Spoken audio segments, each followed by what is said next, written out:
पीतम नगर गांव में भीषण, जिसके 3 बेटे थे, मंगेश बड़ा, सुरेश मंझला और महेश छोटा। वो तीनों भाई अलग अलग रहते थे। उन तीनों भाइयों की आपस में बिल्कुल नहीं बनती थी, इसलिए उनकी इस बात से उनके पिता भीषण बहुत परेशान रहते थे। अरे यार बिरजू, मैं ऐसा क्या करूं जिससे मेरे तीनों बेटे आपस में मिलकर रहें? यार तू कोई ऐसा उपाय सोच जिससे तेरे मरने के बाद भी तेरे ये तीनों बेटे मिलकर रहें। यार मैं यही तो सोच रहा हूँ कि आखिर मैं ऐसा क्या करूं जिससे कि ये लोग आगे चलकर अपनी गृहस्थियों को संभाल सके और ये मेरी पुरखों की जायदाद को भी संभाल सके। मेरे दिमाग में एक आइडिया है, पता नहीं तुझे वो अच्छा लगेगा कि नहीं। अरे तू जल्दी बता। तो सुन, तू इन तीनों को कुछ पैसे दे और इन तीनों को कुछ दिनों का समय दे और इनको बोल कि जो इन पैसों से अपना कारोबार बना लेगा तो तू उसी को ही अपनी ये पुरखों की जायदाद देगा। और अगर तीनों में से किसी ने भी अपना कारोबार दिए हुए समय में नहीं बनाया तो तू अपनी ये सारी जायदाद किसी संस्था में दान दे देगा। हाँ तू ये सही कह रहा है। शायद क्या पता इसी वजह से ये लोग अपनी जिम्मेदारियों को समझ पाए।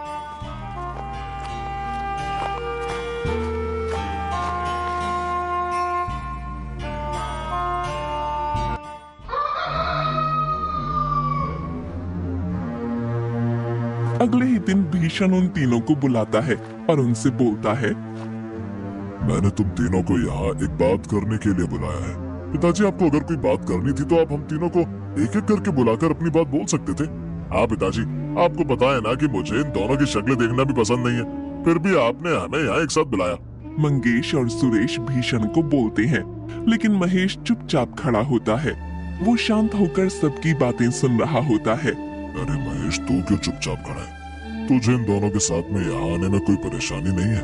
पिताजी, मुझे किसी से कोई परेशानी नहीं है। आखिर ये दोनों मेरे बड़े भाई हैं, तो मुझे इनसे क्या दिक्कत होगी?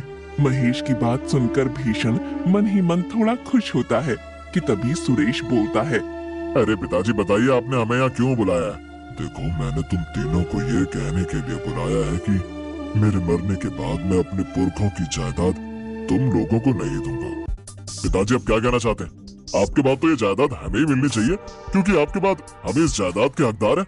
नहीं, मैं तुम तीनों को ऐसे ही अपनी जायदाद नहीं दूंगा। ऐसा कहकर भीषण उन तीनों को एक एक नोटों की गड्डी दे देता है। पिताजी, ये क्या?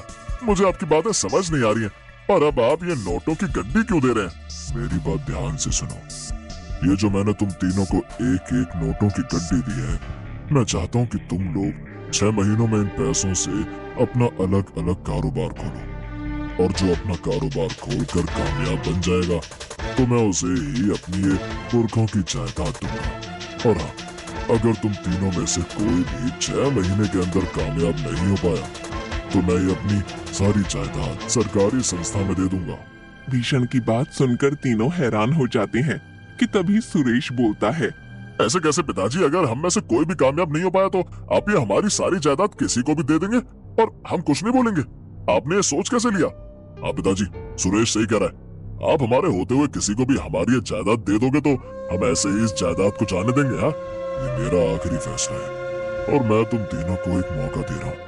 अगर तुम लोग अपने अपने कारोबार में कामयाब हो गए तो मैं तुम तीनों में ये सारी जायदाद बांट दूंगा, और अगर तुम में से कोई एक भी कामयाब हुआ तो मैं उसे ये अपनी जायदाद दे दूंगा, नहीं तो मैं ये सारी जायदाद सरकारी संस्था में दे दूंगा। पिताजी, आप ये हमारे साथ अच्छा नहीं कर रहे। मैं क्या कर रहा हूँ मुझे सब पता है। अब तुम लोग यहाँ से जाओ और अब मुझसे 6 महीने बाद आकर मिलना। चलो अब जाओ यहाँ से तुम तीनों। भीषण से ये सब सुनकर मंगेश और सुरेश गुस्सा होकर वहाँ से चले जाते हैं कि तभी महेश भीषण से बोलता है, पिताजी, आपके इस विश्वास को मैं टूटने नहीं दूंगा और अब से 6 महीने बाद ही मैं आपसे मिलूंगा। ऐसा कहकर महेश वहाँ से चला जाता है। अब वो तीनों भाई पैसों को लेकर भीषण के घर से निकल अपने अपने घर की ओर जा रहे होते हैं। मैं पिताजी को सबसे पहले कामयाब होकर दिखाऊंगा, जिससे कि पिताजी अपनी सारी जायदाद मेरे नाम पर कर दे। लेकिन मैं ऐसा क्या काम करूं? मंगेश चलते हुए ये सब सोच रहा होता है कि तभी उसके पेट में गुड़-गुड़ की आवाज आने लगती है। अरे मेरे पेट में तो चूहे कूद रहे हैं, मुझे तो बहुत तेज भूख लग रही है, अब क्या करूं? मंगेश इधर उधर देखता है कि तभी उसे सामने ढाबा दिखाई देता है। अरे इस ढाबे में जाकर कुछ खा लेता हूँ, मुझे बहुत तेज भूख लग रही है। मंगेश उस ढाबे में खाना खाने जाता है। तो देखता है कि उस ढाबे में बहुत भीड़ होती है। ये सब देखकर मंगेश को आइडिया आता है। मुझे समझ आ गया कि मुझे क्या काम करना है। मैं अब इन पैसों से अपना एक ढाबा खोलूंगा। मंगेश ये सोच ही रहा होता है कि उधर सुरेश भीषण के दिए हुए पैसों को देखकर खुश होता है। अरे मुझे तो लगता है कि पिताजी हमें पागल बना रहे हैं।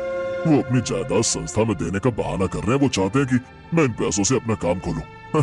जब मेरे हिस्से में इतनी सारी जायदाद है तो मुझे कमाने की क्या जरूरत। मैं तो इन पैसों से अपने शौक पूरे करूंगा और वैसे भी पिताजी के बाद वो सारी जायदाद हम तीनों को ही मिलेगी। इधर सुरेश ये सब सोच रहा होता है और उधर महेश भीषण के दिए हुए पैसों को देखकर बोलता है। पिताजी ने इतने विश्वास के साथ मुझे ये पैसे दिए हैं। मैं पिताजी के विश्वास को टूटने नहीं दूंगा। मैं जल्द से जल्द अपनी एक साड़ियों की दुकान खोलूंगा।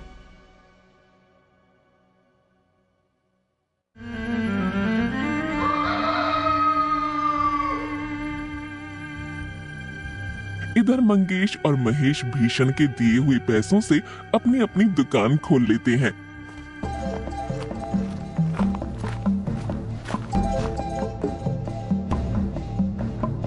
और सुरेश उन पैसों को शराब में उड़ाता है।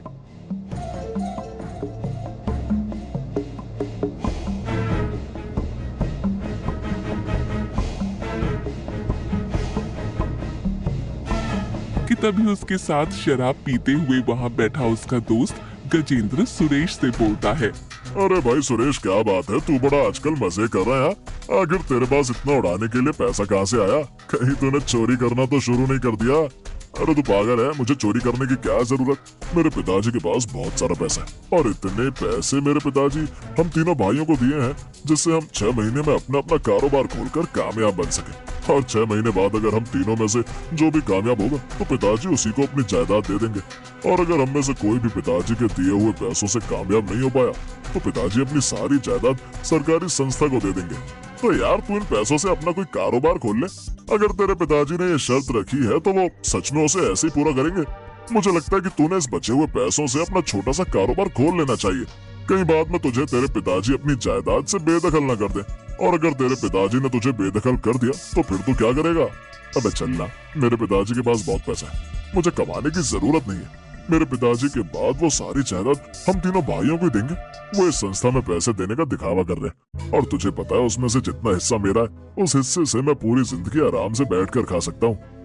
नहीं यार, मुझे नहीं लगता कि तेरे पिताजी ये सब दिखावा कर रहे हैं। तुझे पता है कि तेरे दोनों भाइयों का कारोबार कितना अच्छा चल रहा है। तेरे बड़े भाई मंगेश ने एक ढाबा खोला है और तेरे छोटे भाई महेश ने तो एक अच्छी खासी गांव के बीचों बीच एक बड़ी सी साड़ियों की दुकान खोल ली है। तुझे नहीं लगता कि यह सब दिखावा नहीं सच भी हो सकता है? अबे यार, तुझे क्या लगता है कि पिताजी अपनी रखी हुई शर्त के हिसाब से करेंगे? यार अगर ऐसा हुआ तो मैं क्या करूंगा? तो यार तू इन बचे हुए पैसों से अपना कोई छोटा सा काम धंधा खोल ले और उस काम को मेहनत से कर। फिर देखियो तू कुछ समय में अपने दोनों भाइयों से भी ज्यादा अपना कारोबार बढ़ा लेगा। यार मेहनत वही तो मुझसे नहीं होती है और वैसे भी मैं इन पैसों से कोई कारोबार नहीं कर पाऊंगा। तो यार अगर तू ऐसे ही रह गया तो कहीं तेरे पिताजी तुझे अपनी जायदाद से बेदखल न कर दे और सारी जायदाद तेरे दोनों भाइयों को दे दे। फिर तू क्या करेगा? नहीं, मैं ऐसा नहीं होने दूंगा। अगर मुझे पिताजी की जायदाद से हिस्सा नहीं मिला तो मैं उन दोनों को भी उनके कारोबार में कामयाब नहीं होने दूंगा। अबे तू क्या कह रहा है? तू ऐसा क्या करेगा? अबे तू देखता जा कि मैं क्या करता हूँ। अगर जो चीज मुझे नहीं मिलेगी तो मैं वो चीज उन दोनों को भी नहीं मिलने दूंगा। सुरेश रात को ही नशे में अपने भाइयों की तरक्की से चिढ़ता हुआ मंगेश के ढाबे के पास हाथ में आग की मशाल लेकर जाता है। ये मंगेश भैया का ढाबा। इन्होंने इतने से पैसों में ये इतना बड़ा ढाबा कैसे खोल लिया? मैं इनको आगे बढ़ने नहीं दूंगा। अगर पिताजी मुझे अपनी जायदाद में से हिस्सा नहीं देंगे तो मैं इन दोनों को भी जायदाद में से हिस्सा नहीं लेने दूंगा। सुरेश जलन की आग में अपने बड़े भाई मंगेश की मेहनत को जला देता है। अब आएगा ना मजा। अब पिताजी के दिए हुए 6 महीने भी खत्म होने वाले हैं। अब देखता हूँ कि ये कैसे दोबारा अपना ढाबा खोलेगा। ऐसा कहकर सुरेश वहाँ से चला जाता है।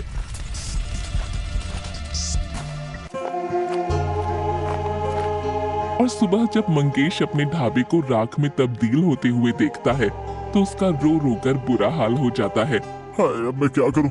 मेरा पूरा ढाबा जल गया। हाय, मेरा क्या होगा? मेरी पूरी जमा पूंजी इसी ढाबे में लगी हुई थी। हाय, मैं अब क्या करूं? मंगेश को रोता देखने के लिए सुरेश मंगेश के ढाबे पर आता है और उसे ऐसे रोता देख मन ही मन बहुत खुश होता है। बनाया था कारोबार में कामयाब होने वाला, पिताजी के आगे अच्छा बनने चला था। अब देखता हूँ कि कैसे ये दोबारा अपना ढाबा शुरू करेगा। अभी जाकर महेश के खिलाफ इसके कान भर देता हूँ, जिससे एक तीर से दो निशाने लग जाएंगे। अरे मंगेश भैया क्या हुआ? आप ये ऐसे रो क्यों रहे हो? अरे सुरेश ये देखना यार, ये जाने कैसे मेरा ढाबा जल गया। मैं अब क्या करूंगा?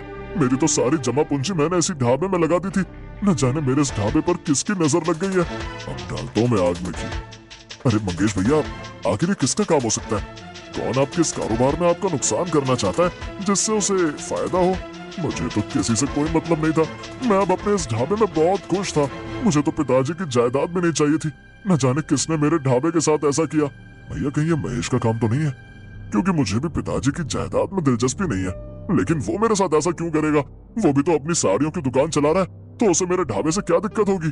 अरे भैया, आपने उस दिन पिताजी की बात नहीं सुनी थी? अगर हम में से कोई एक भी पिताजी के दिए हुए पैसों से कारोबार में कामयाब हो गया तो पिताजी अपनी सारी जायदाद उसे दे देंगे। हाँ तू सही कह रहा है।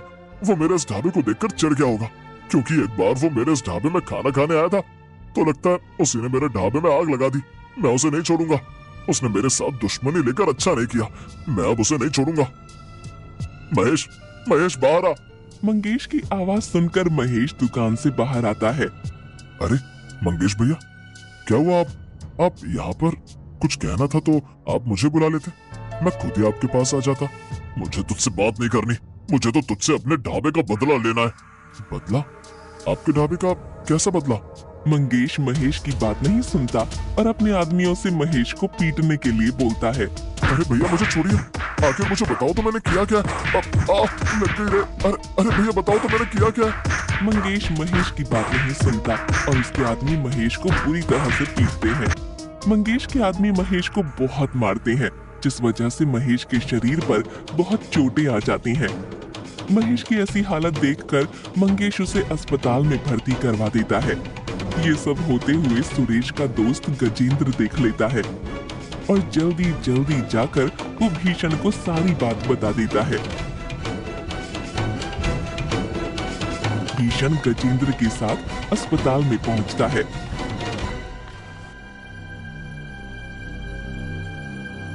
मंगेश, तुमने ये किया है और तुमने महेश को क्यों पिटवाया? तुम लोग जायदाद के पीछे इतने पागल हो जाओगे कि एक दूसरे की जान तक ले लोगे। पिताजी मुझे माफ कर दीजिए। आप भी तो देखिए कि महेश ने भी मेरे ढाबे के साथ क्या किया। उसने मेरा पूरा ढाबा आग में जला दिया। नहीं, ये सब महेश ने नहीं किया। ये सब तुझे किसने बताया कि महेश ने तेरे ढाबे में आग लगाई है? पिताजी मुझे ये सब सुरेश ने कहा था कि शायद ये सब महेश ने किया हो। भीषण और मंगेश की बात सुनकर गजेंद्र बोलता है। मंगेश भैया, आपके ढाबे के साथ ये सब सुरेश ने किया है? क्या तुम ये क्या कह रहे हो? गजेंद्र मंगेश और भीषण को उस रात के बारे में सुरेश की कही सारी बातें बता देता है। गजेंद्र की बात सुनकर मंगेश और भीषण सुरेश को जेल में बंद करवा देते हैं।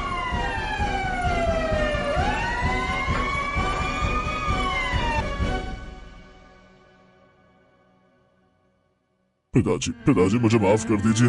मैंने ये इन दोनों से चिढ़कर किया। मंगेश भैया मुझे माफ कर दो। मैंने ही आपके ढाबे को जलाया, मुझे माफ कर दीजिए। सुरेश को अपनी गलती पर पछतावा होता है और उधर अस्पताल में महेश को भी होश आ जाता है। महेश मेरे भाई, मुझे माफ कर दे। मैंने तेरी एक बात नहीं सुनी और उस सुरेश की बातों में आकर मैंने तेरे साथ ऐसा किया। मुझे माफ कर दे मेरे भाई। भीषण महेश को सुरेश की सारी चालबाजी के बारे में बता देता है। पिताजी, सुरेश भैया को जेल से छुड़वा दीजिए, लेकिन बेटा उसकी वजह से आज तेरी ये हालत हुई है। फिर भी तू उसे बचाना चाहता है। पिताजी, सुरेश भैया कैसे भी हैं, मगर है तो मेरे बड़े भाई ही। मैंने उनको माफ कर दिया। अब आप उनको जेल से रिहा करवा दीजिए। मुझे विश्वास है कि अब सुरेश भैया सुधर गए हैं। महेश के कहने पर भीषण सुरेश को जेल से रिहा करवा देता है